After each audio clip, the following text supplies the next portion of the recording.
श्री राम जय जय राम। श्री राम जय जय राम।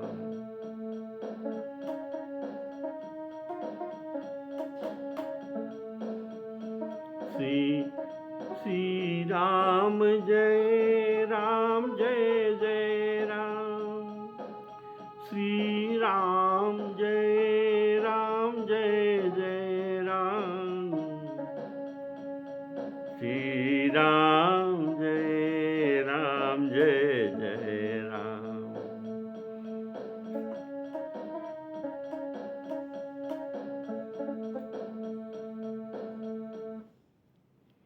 आदरणीय मेरा श्रोता बंधुओं को मैं सादर सप्रेम राम कथा को स्वागत करता हूँ।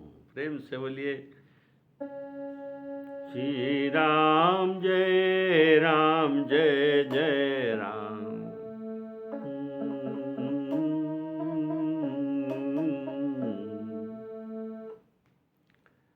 तो आप लोग काकभूषुंडी का पूर्व जन्म का चरित्र आप सुन रहे हैं।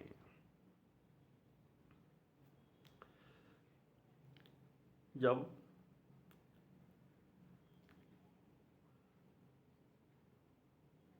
काकभूषुंडी लोमस जी के पास सगुण ब्रह्म के उपासना के तत्व सुनने के लिए गए थे, तब आप जानते हैं लोमस मुनि ज्ञान मार्ग का साधक है, इसमें ये पंडित है, तो ये ज्ञान मार्ग का निरूपण करने लगे और ये निर्गुण ब्रह्म को श्रेष्ठ प्रतिपादन करते रहे। और इस पर काकभूषुंडी जी सगुण ब्रह्म के बारे में युक्ति स्थापन करके उनका श्रेष्ठ संपादन किया। ऐसे दोनों के बीच में युक्ति तर्क वाद विवाद चलता रहा। इस विषय पर काकभूषुंडी जी कहते हैं, हे गरुड़, ये कोई आश्चर्य बात नहीं है। युक्ति विवाद में मुनि का हृदय में क्रोध उत्पन्न हो गया, ये कोई आश्चर्य का बात नहीं है। ऐसा तो होता है ना। कैसा? देखिए, चंदन के दो लकड़ी को रगड़ने से अग्नि उत्पन्न होता है, लेकिन साधारण रगड़ने से अग्नि उत्पन्न नहीं होता। अत्यंत रगड़ करने से अग्नि उत्पन्न होता है। जब अत्यंत रगड़ होता है तभी जाकर अग्नि प्रकट होता है। वैसे ही लोमस मुनि बड़ा मुनि थे, ये ज्ञानी, क्षमाशील और चंदन की तरह शीतल भी थे। ये साधारण अवज्ञा से क्रोधित नहीं हो सकते। जब मेरे द्वारा अतिशय अवज्ञा हुआ तब जाकर ये क्रोधित हुए। ऐसे साधन के द्वारा ज्ञानी मुनि जो साधन करते हैं, तो इसमें क्या होता है ना, सत्व रज तमो आदि जो तीनों गुण है सबके अंदर है। ये कुछ अंश में ये दब कर रह जाते हैं। ये साधना के द्वारा ये सुप्त होकर रह जाते हैं। सबके हृदय में रहते हैं, लेकिन इनके हृदय में सुप्त होकर विद्यमान रहते हैं। पूरा नहीं जाता सत्व रज तमो, ये तीनों गुण। और थोड़ी सी असावधानी हो गए तो ये तमगुण, ये असावधानी के विषय, तर्क वितर्क के ये विषय पाकर ये क्रोध उत्पन्न कर जाता है। आप जानते हैं भगवान गीता में कहते हैं ये जो क्रोध है, काम क्रोध, ये सब हमारे रजोगुणों से उत्पन्न होते हैं। भगवान का वाक्य सुनिए, काम एष क्रोध,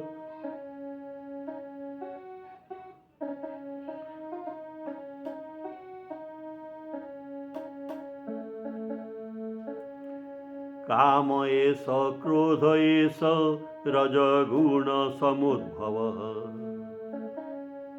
काम एष क्रोध एष रजगुण समुद्भवः। काम, इनका पेट नहीं पुरता, इसीलिए इनको बहुत खाने वाला तो महासन कहा गया है। और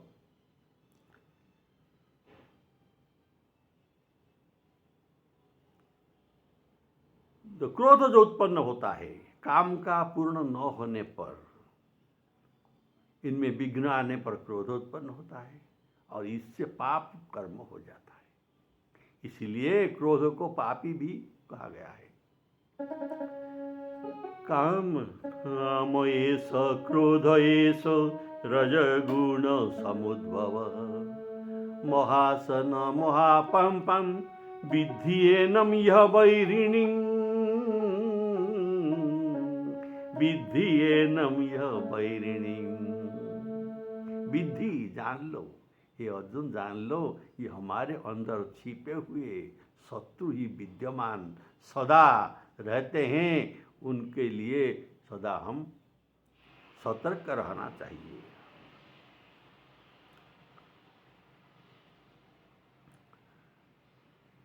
बोलिए श्याम रामचंद्र की जय। जब विषय सेवन होता है, विषय क्या है? आंख का विषय देखना, कान का विषय सुनना, जीभ का विषय खाना, ऐसा जो हमारे इंद्रियों का जो विषय है, ये विषयों को ध्यान करने से आसक्ति आ जाता है।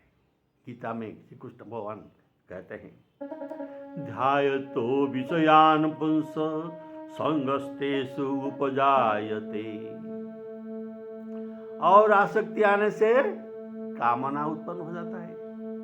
संगात् संजायते काम, कामात् क्रोध अभिजायते। कामना पूर्ण न होने पर क्रोध उत्पन्न हो जाता है, ये अपने आप हो जाएगा। कामात् क्रोध अभिजायते, क्रोधात् भवति सम्मोहो, सम्मोहात् स्मृति विभ्रम, श्रुति भंसात् बुद्धिनाशः, बुद्धिनाशात् प्रणश्यति, बुद्धिनाशात् प्रणश्यति। तो ऐसे ये सब शत्रु हमारे अंदर है और हम साधन के द्वारा इनको दबा सकते हैं, लेकिन संपूर्ण निर्मूलन नहीं कर सकते। ऐसे ही मुनियों के हृदय में भी क्रोध था, सुप्त होकर ये तर्क वितर्क रूपी विषय ये पाकर ये क्रोध जागृत हो गया। इसीलिए लोमश मुनि क्रोधित हो गई।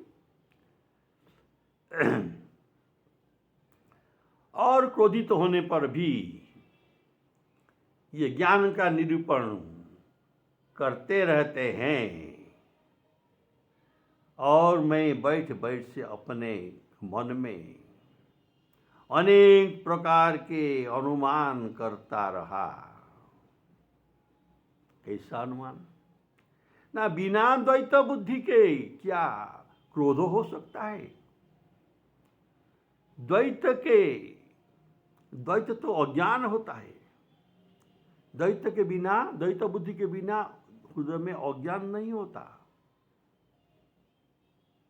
और हम जो जीव है, हम तो ये माया के द्वारा आवृत है। हमारी तो जड़ बुद्धि है, इसीलिए द्वैत बुद्धि तो होगा। अतः अद्वैत बुद्धि हमारे नहीं हो सकता। हमारे जड़ बुद्धि है और ईश्वर स्वच्छ है, ये विमल है, तो जीव ईश्वर कभी नहीं हो सकता।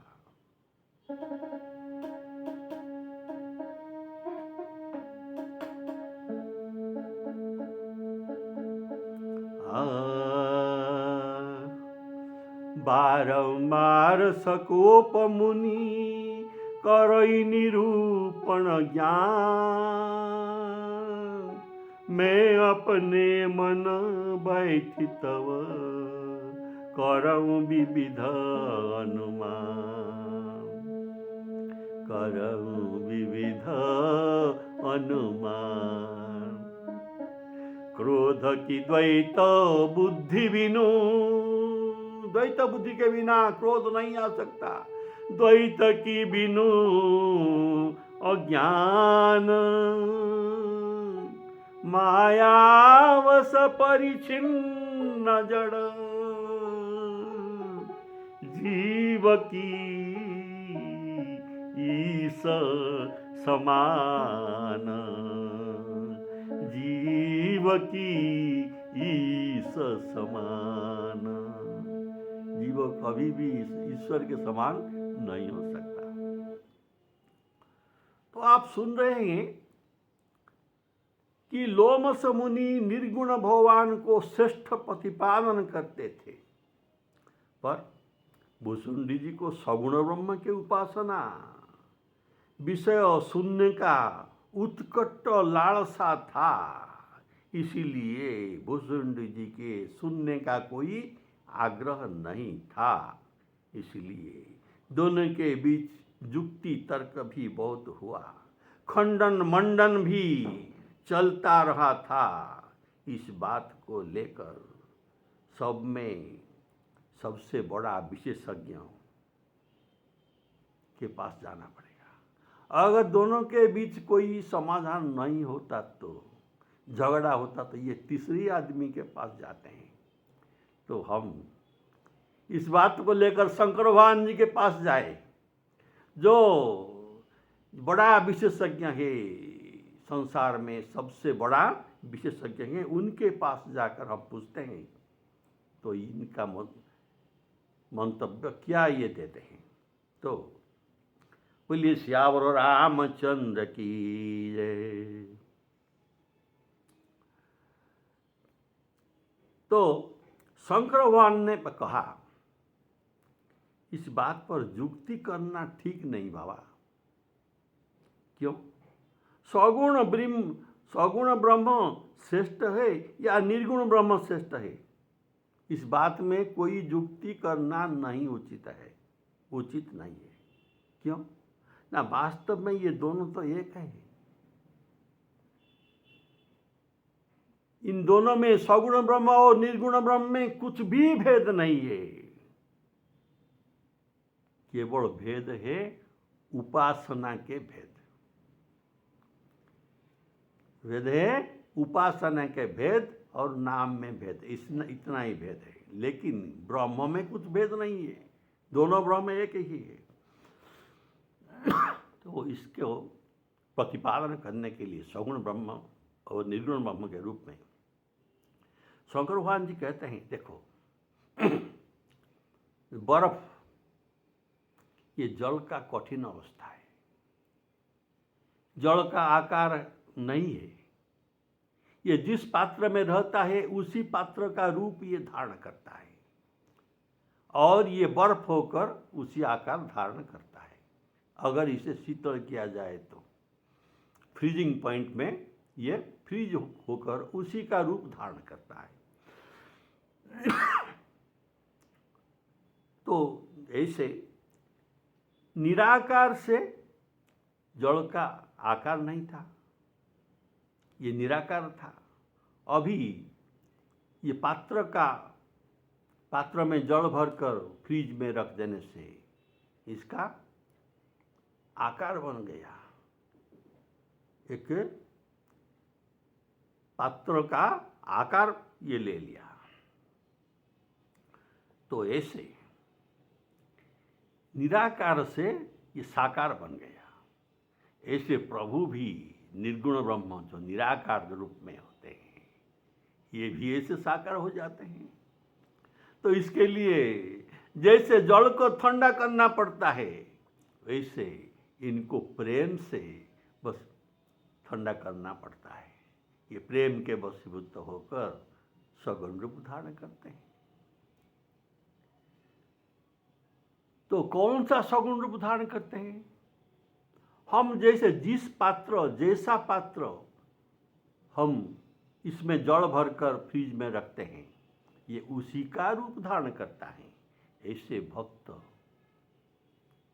भी जिस पात्र का प्रयोग किया, जिस रूप का ये चाहा, भगवान उसी के रूप हो गए, इसका रूप धारण कर लिया।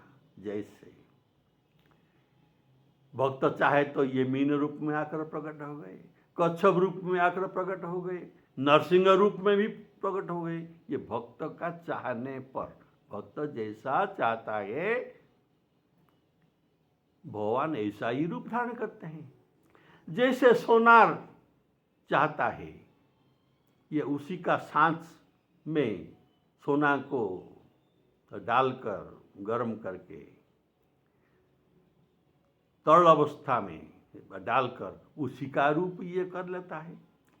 ऐसे प्रभु भी जो देखिए, सोना का कोई रूप ये आकार नहीं है। जैसे सोनार चाहता है ये उसी का रूप ही धारण करता है।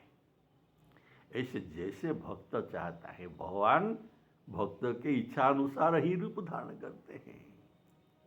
कभी वामन रूप में आ जाता है, कभी परशुराम के रूप में आ जाता है, कभी राम रूप में या कृष्ण रूप में आ जाते हैं।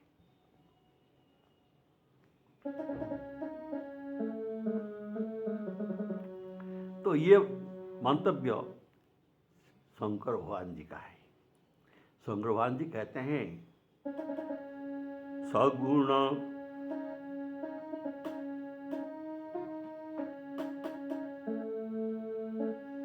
सगुण ही अगुण ही नहीं कछु भेदा।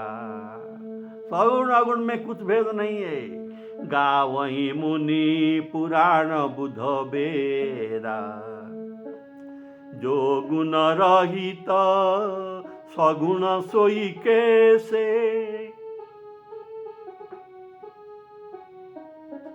जो गुण रहित सगुण सोई कैसे। जलु हिम उपल, हिम उपल बर्फ, जलु हिम उपल बिलग नहीं जैसे।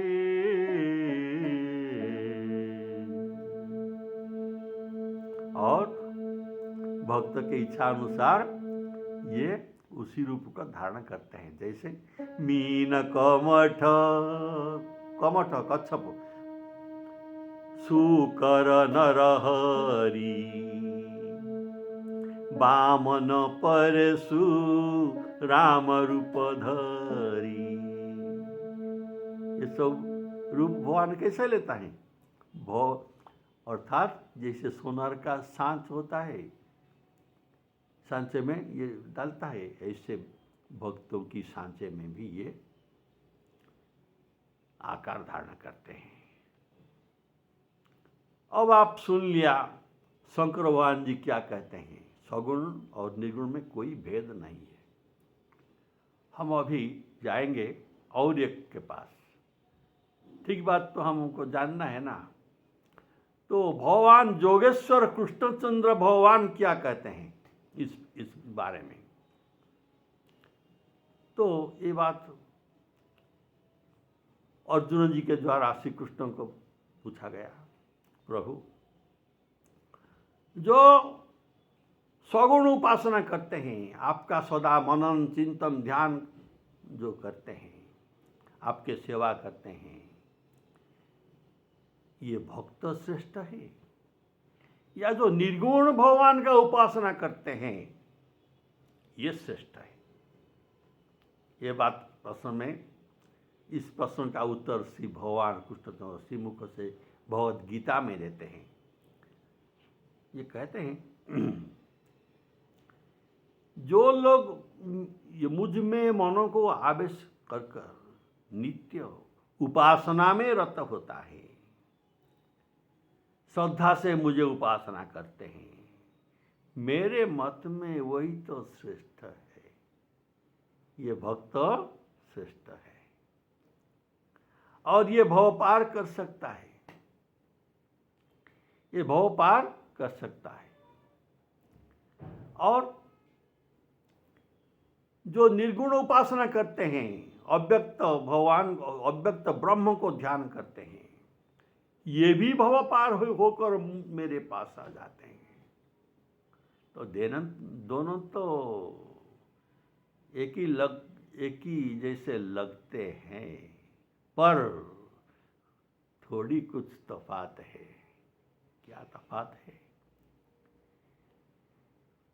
जो निर्गुण उपासक होते हैं ना, उनका कष्ट ज्यादा होता है, मेरे पास आने के लिए ज्यादा परिश्रम कष्ट होता है। लेकिन सगुण उपासना जो करते हैं, ये मुझे साहाय्य मांगते हैं, मेरे सहायता से इनका इतना परिश्रम नहीं होता, ऐसा परिश्रम निर्गुण उपासक को झेलना पड़ता है। और देखिए, जो कि सगुण उपासना करते हैं, इनके पास कोई बल नहीं है, बिना सहारा के ये उठ नहीं सकते, इसलिए ये मेरे सहारा ये लेते हैं। लेकिन जो निर्गुण उपासक है, उनके पास सामर्थ्य है, इनके पास सामर्थ्य है। जिनके पास सामर्थ्य है, ये किसी से विनय नहीं करते। आप जानते हैं, अपना बल से ही ये काम करते हैं, चाहे कुछ कष्ट भी हो, कोई बात नहीं। बोलिए श्यावर रामचंद्र की जय। जन ही मोर बल निज बल ताही। जन अर्थात मेरे भक्तों का मेरे बल पर ये भरोसा करते हैं, और निज बल ताही, निर्गुण ब्रह्म का उपासक इनका अपना बल है। तो ये पुरुषार्थवादी है। ये जो निर्गुण ब्रह्म उपासक, ये पुरुषार्थवादी होता है और अपना बल पर ये भरोसा करते हैं।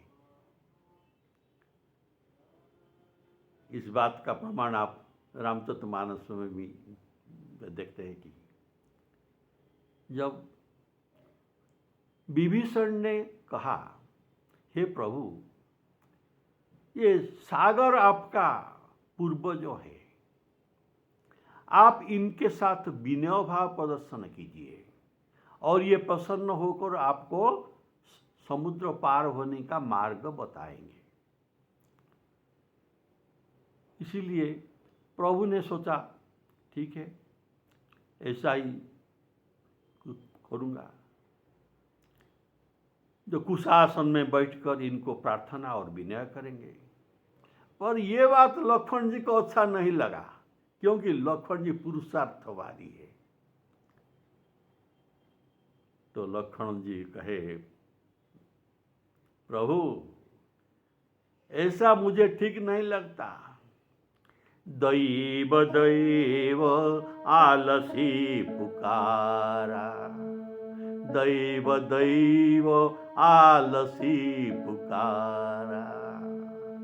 जो आलसी होते हैं, यही केवल दैव पर भरोसा करते हैं, लेकिन पुरुषार्थवादी ऐसा नहीं करते। हम जैसे, अगर इस बात पर हम आते तो मैं क्या करता। सोसिय सिंधु करिय मन रोसा। मन में रोष लाकर सिंधु को सर के द्वारा, हम अग्नि अस्त्र के द्वारा सुख देते हैं, देना करते हैं। अर्थात ये पुरुषार्थवादी दैववादी को टोकते हैं। ये सदा पूर्व से भी आ रहे हैं। तो ऐसे इनके बीच में सदा युक्ति तर्क रहता है। जैसा राम लक्ष्मण में भी ऐसा हो रहा था। बोलिए श्यावर रामचंद्र की जय। तो जन ही मोर बल निज बलताही। भक्त भगवान का आश्रय करते हैं और ज्ञानी निर्गुणोपासक ये अपना बल पर ये चलना चाहते हैं और इसमें इनको कष्ट उठाना पड़ता है, क्लेश उठाना पड़ता है, लेकिन इनको कोई चिंता नहीं। क्लेश होने दो, लेकिन हम यह कर सकते हैं। तो इस बात पर श्री कृष्ण और अर्जुन भगवान का, श्री कृष्ण भगवान और अर्जुन जी के बीच में जो श्लोक के द्वारा बातचीत हुआ था, इसे सुनिए। अर्जुन जी पूछते हैं, 10 अध्याय श्लोक नंबर 1। एवं सतत युक्ता जे भक्तास्त्वं पर्युपासते जे त्वक्षरमव्यक्तं तेषां के योगवित्तमाः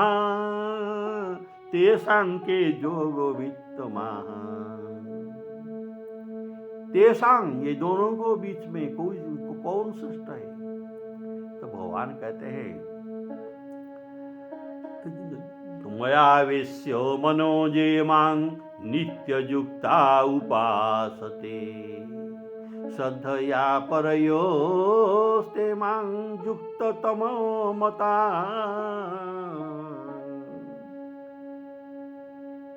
जो मेरे में मनोनिवेश करके मुझे उपासना करते हैं, मुझे उनको श्रेष्ठ लगते हैं, ऐसा मेरा मत है। ये भी निकृष्ट नहीं है। जो निर्गुण उपासना करते हैं, अव्यक्त ब्रह्म को उपासना करते हैं, ये भी निकृष्ट नहीं है, लेकिन इनमें ये भी मुझे प्राप्त करते हैं। जेत्वक्षरमव्यक्तं पर्युपासते सर्वत्रंगम चिन्त्यं च कूटस्थमचलं ध्रुवं तेषां महं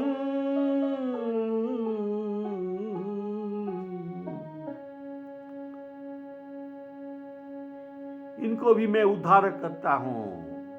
कहाँ से?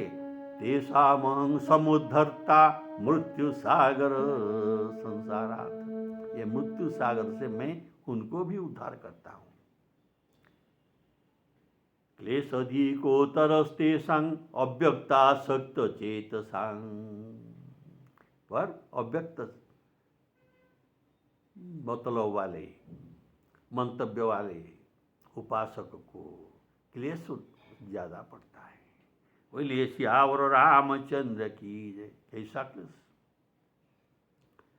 इसमें बहुत कुछ बात है, लेकिन क्लेश ज्यादा उनको होता है। अगर हम किसी नाविक के सहारे पर सागर तरना चाहते हैं, तो नाविक हमको पार करा देता है या नौका में बैठा कर। अगर हम स्वयं अपने बल से स्विमिंग करके तो पार करेंगे तो क्लेश तो पड़ता है, और रास्ते में मगर आदि का भय भी होता है। ऐसे अव्यक्त उपासकों को भी भय होता है। काम क्रोध आदि मगरमच्छ से ये ग्रसित भी हो जाते हैं। श्यावर रामचंद्र की जय। तो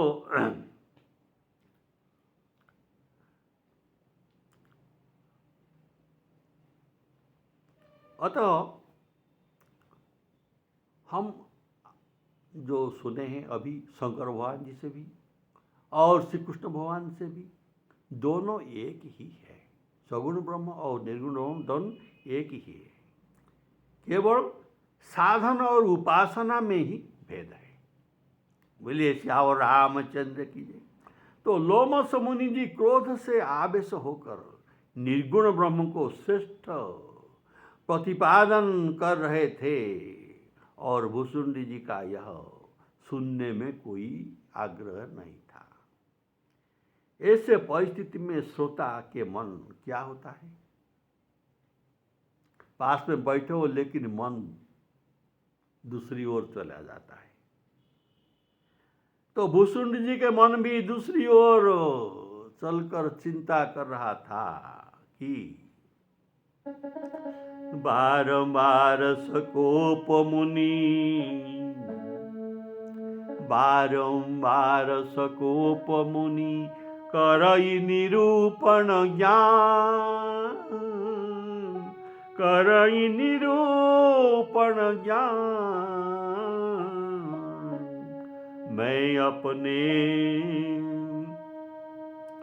मन बैठी तव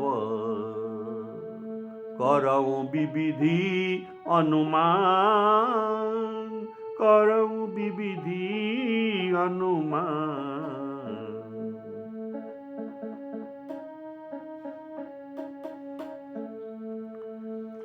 क्या अनुमान मैं कर रहा था? ऐसा अनुमान कर रहा था कि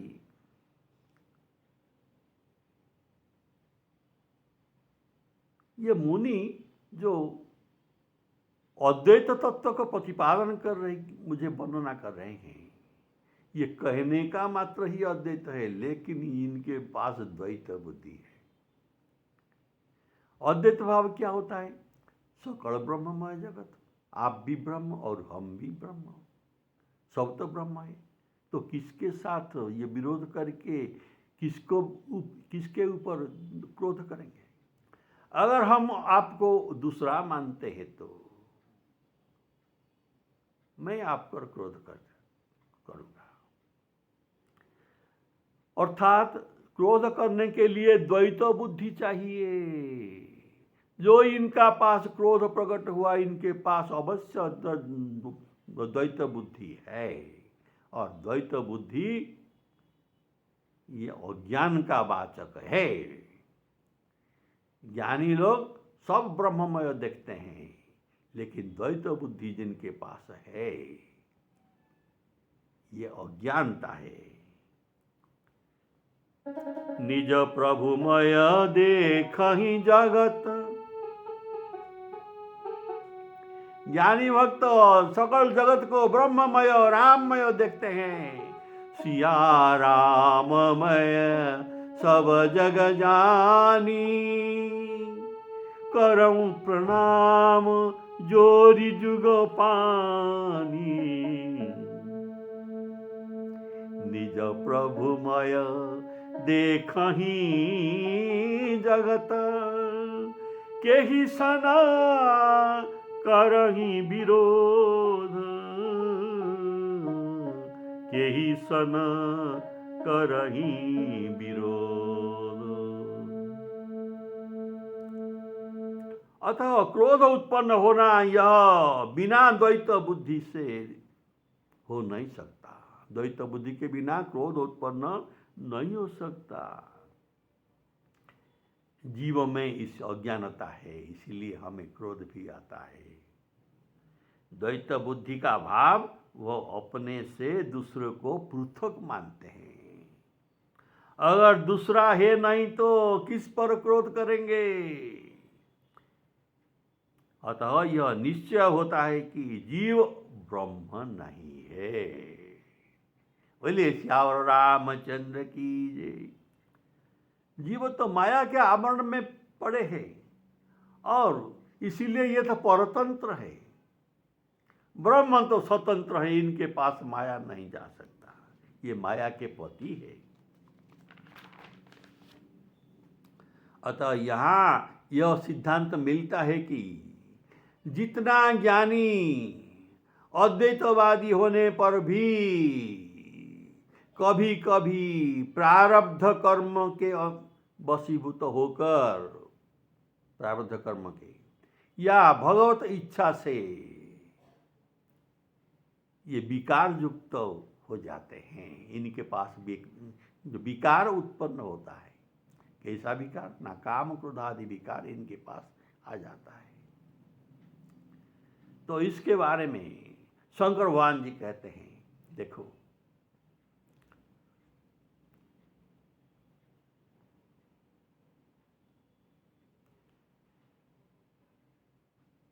नारद मुनि बहुत बड़ा ज्ञानी है, ज्ञानी विष्णु भक्त। लेकिन ये तो विष्णु भगवान को शाप दे दिया। ये विश्व मोहिनी प्रसंग में आपको नरदेह धारण करना पड़ेगा, नारी विरह में रोना पड़ेगा। तो ये कैसा हुआ? इनके पास क्या ज्ञान का अभाव था। ये तो बोले बिहस नारद विष्णु भगत बड़ ज्ञानी। नारद जी विष्णु भक्त और बड़े ज्ञानी थे। तो ये विष्णु भगवान ने क्या अपराध किया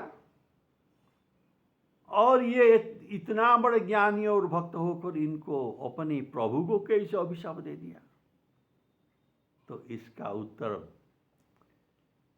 शंकर भगवान जी पार्वती को देकर कहते हैं, देखो वो गिरिजा बोले बिहसी महेश तव ज्ञानी मूढ़ न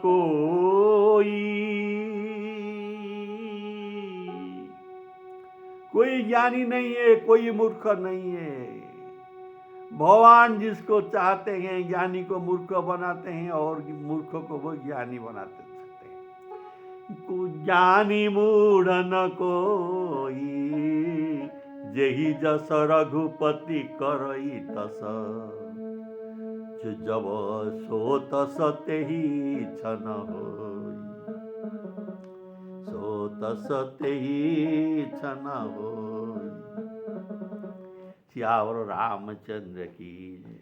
तो सगुण निर्गुण के बारे में ये बड़ा सुंदर प्रसंग है। बात बहुत कठिन है, लेकिन ये दृष्टांत को सुनने पर अवश्य आपको सरल लगेगा। सीतारामार्पणमस्तु।